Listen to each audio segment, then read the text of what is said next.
नमस्कार, मैं मोहम्मद आसिफ और आप देख रहे हैं SPN9 न्यूज़। अबरार इस वक्त मेरे साथ मौजूद हैं। अबरार, आपका बहुत बहुत स्वागत है।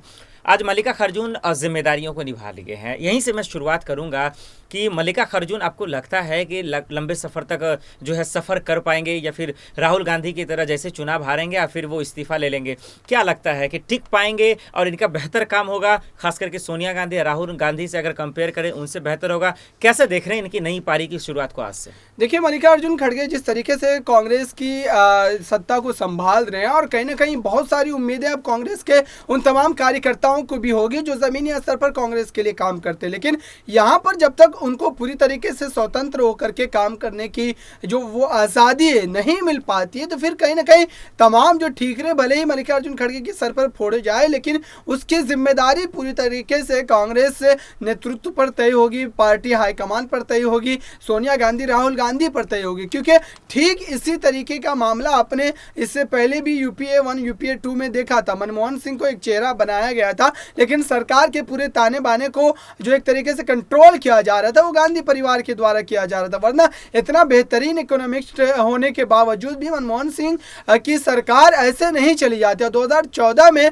इतनी ज़्यादा बहुमत वाली सरकार जो है नरेंद्र मोदी नहीं बना पाते। तो इसमें कहीं ना कहीं गलतियां जो है वो गांधी परिवार की तरफ से की गई थी और खामियाजा का जो ठीकरा है वो मनमोहन सिंह के सर पर फोड़ दिया गया। तो ठीक इसी तरीके की स्थिति अब लगता है कि फिर से मल्लिकार्जुन खड़गे के साथ होने वाली है, क्योंकि अभी भी कई तरीके के आरोप लगा रहे हैं। यहाँ तक कि जब चुनाव के नतीजे आए थे अध्यक्ष पद के, तभी कई नेताओं ने आरोप लगा दिए थे कि दरअसल ये चुनाव पूरी तरीके से फेयर नहीं है, क्योंकि जब गांधी परिवार पूरी तरीके से स्पष्ट बहुमत दे रहा है यहाँ पर मल्लिकार्जुन खड़गे को, तो जाहिर सी बात है कि जो इर्द गिर्द के तमाम नेता होते हैं जो अपने नंबर को बढ़ाने की कोशिश करते हैं, तो वो कहीं ना कहीं गांधी परिवार को खुश करने के लिए मल्लिकार्जुन खड़गे को ही अपना समर्थन दिए थे।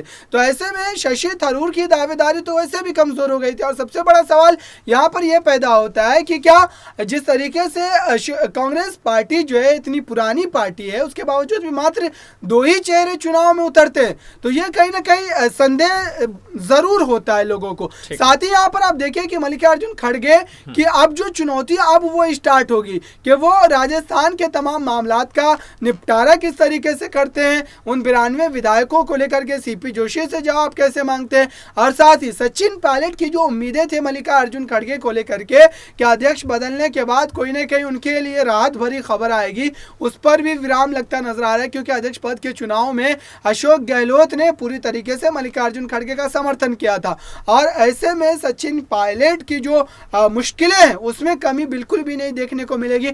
आपने देखा किस तरीके से सीपी जोशी के द्वारा अभी हालिया ही दिनों में एक प्रार्थना पत्र लिखा जाता है कोर्ट को, और ये मांग की जाती है कि जब 17 विधायकों के साथ सचिन पायलट ने उस समय बगावती सुर अपनाए थे, उस मामले में कहीं ना कहीं सुनवाई जो है वो जल्द करनी चाहिए। तो ये बातें जो है इस बात की ओर इशारा करती है कि दरअसल अभी भी अशोक गहलोत खेमा जो है पूरी तरीके से सचिन पायलट को राजस्थान की राजनीति में कहीं ना कहीं एक किनारे लगाने की कोशिश कर रहा है, और अभी भी उन तमाम प्रयासों को जो वो जारी रखे हुए हैं अशोक गहलोत। भले चेहरों का इस्तेमाल अलग अलग तरीकों से किया जा रहा है। अबरार, जो आप बातें बता रहे हैं ना, उससे 2 सवाल बहुत अहम निकल रहा है। एक कि जो जिस चुनौतियों का आप जिक्र कर रहे हैं खड़गे साहब के लिए, तो मैं ये जानना चाह रहा हूँ कि 2014 के बाद से अगर आप देखें तो चुनौतियों के मामले में मोदी जी से मुकाबला ना तो सोनिया गांधी कर पाए, ना ही राहुल गांधी कर पाए, और यही वजह है कि कांग्रेस का बेड़ा गर्क हो गया। मेरा 2 सवाल ये है कि चुनौती नंबर 1 की उनके पार्टी के अंदर जो इस्तीफे का चुनौती है, जैसा कि पायलट, सीपी जोशी, अशोक गहलोत की बात बता रहे हैं, अंतरकलह की चुनौती है, वो ज़्यादा महत्वपूर्ण है या मोदी सरकार जो इस वक्त 2014 से कब्जा की हुई है वो चुनौती है? दोनों में से कौन खड़गे साहब के लिए ज़्यादा भयावह चुनौती है? देखिए, इस समय पार्टी के भीतर जो अंतर्कलह मची हुई है उसका निपटारा करना ही पड़ेगा, वरना बेहतरीन ढंग से भारतीय जनता पार्टी जैसी मजबूत रणनीति वाली पार्टी के सामने कांग्रेस पार्टी टिकती नजर नहीं आएगी। क्योंकि आप देखें कि गोवा में भी कांग्रेस पार्टी में एक बड़ी टूट हुई थी 2-3 महीने पहले। यहाँ पर बात कर ली जाए, गुजरात में चुनाव होने वाले हैं, और गुजरात में भी अभी 2 हफ्ते पहले की बात की जाए, वहाँ पर जिला स्तर के जो तमाम नेता थे उन्होंने कांग्रेस पार्टी से इस्तीफा दे दिया था। तो ऐसे में चुनाव से पहले जब कांग्रेस पार्टी के नेता ही पार्टी को छोड़ करके जा रहे हैं, तो कहीं ना कहीं अध्यक्ष पद पर बैठने के बाद मल्लिकार्जुन खड़गे को इन तमाम बातों को ध्यान में रखते हुए ही तमाम रणनीति बनानी पड़ेगी। साथ ही यहाँ पर आप देखें कि सबसे बड़ी जो उनकी परीक्षा है वो हिमाचल प्रदेश और गुजरात के चुनाव में, अगर इन दोनों चुनावों में बेहतरीन परफॉर्मेंस कांग्रेस पार्टी की नहीं रहती है तो कहीं ना कहीं फिर से वही सवाल बनेंगे कि क्या कांग्रेस पार्टी ने चेहरे का बदलाव तो किया अध्यक्ष पद के रूप में, लेकिन फिर भी कांग्रेस पार्टी को कोई ज्यादा फायदा मिलता यहाँ पर नजर नहीं आया। सबसे बड़ी बात यहाँ पर कांग्रेस पार्टी की दिक्कत यह है कि उन तमाम मसलों के हल के लिए वो जितना समय लेती है उतने समय में कहीं ना कहीं कांग्रेस पार्टी के भीतर ही जो तमाम नेता है वो अलग अलग फैसला सुनाने लगते हैं। अब देखिए कि राजस्थान में जो हालात बने हुए हैं उससे ये बात बिल्कुल अंदेशे के तौर पर कही जा सकती है कि कहीं ऐसा ना कि वहां भारतीय जनता पार्टी की सरकार आ जाए, क्योंकि वहां के राजनीतिक अगर इतिहास की बात करें तो लगातार इस तरीके का खेल देखने को मिला है। तो ऐसे में अगर वहां पर भारतीय जनता पार्टी की सरकार आती है तो फिर सचिन पायलट को लेकर के जो तमाम चीजें यहाँ पर कही जा रही है, तमाम रिपोर्ट्स जो देखी जा रही है, तो भारतीय जनता पार्टी कहीं ना कहीं सचिन पायलट को अपने खेमे में साधने की कोशिश जरूर करेगी।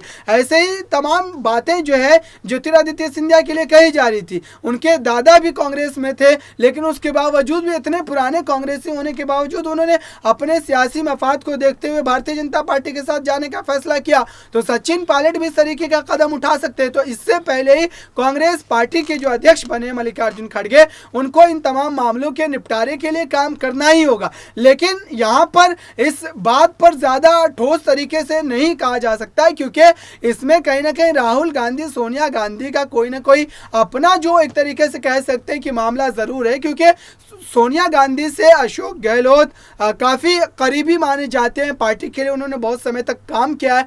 तो ऐसे में सोनिया गांधी ये नहीं चाहती कि अशोक गहलोत भी नाराज हों। तो कहीं ना कहीं दोनों नेताओं में जो संतुलन बनाने की कोशिश की जा रही है उसका नतीजा ये ना निकले कि कोई एक नेता पार्टी को छोड़ करके चला जाए, जैसा कि पंजाब की सियासत में हुआ था। बिल्कुल। एक आखिरी सवाल की तरफ रुख कर रहे हैं अबरार, और यही जानने की कोशिश करेंगे आखिर में, क्या खड़गे की मौजूदगी में, जब से उन्होंने जिम्मेदारी निभाई है, क्या गुजरात में कांग्रेस वापसी कर पाएगी, क्या जीत पाएगी खड़गे की मौजूदगी में, कैसे देख रहे हैं? देखिए, मल्लिकार्जुन खड़गे की मौजूदगी में कांग्रेस पार्टी अगर गुजरात के चुनाव में उतने दमखम से उतरती है तो ज़रूर उसके नतीजे उनके पक्ष में आ सकते हैं। लेकिन फिलहाल की अगर बात कर ली जाए तो यहाँ पर आम आदमी पार्टी के तमाम नेता ज़मीनी स्तर पर उतरे हुए हैं, भारतीय जनता पार्टी के उतरे हुए हैं। लेकिन यहाँ पर आप देखें कि कांग्रेस पार्टी उतने पुरजोर तरीके से चुनाव में हिस्सा अभी तक नहीं ली है।